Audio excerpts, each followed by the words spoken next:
sa patikim-tikim.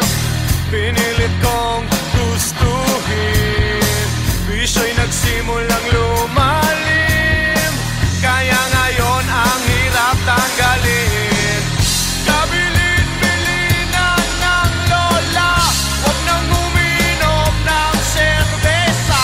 Ito hindi inuming pang bata, pag soft drinks ka na lang muna. Pero ngayon ako'y matanda na, lola paingin ang pangtoma. Ayan na nga, tumataas na ang amats ko, kasi laklak maghapon magdamag.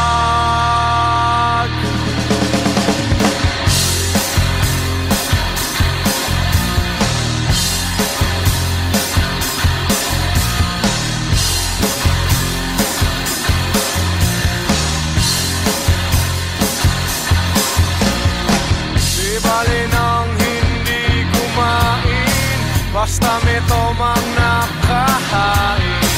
Ang sabi ng lasenggo sa amin,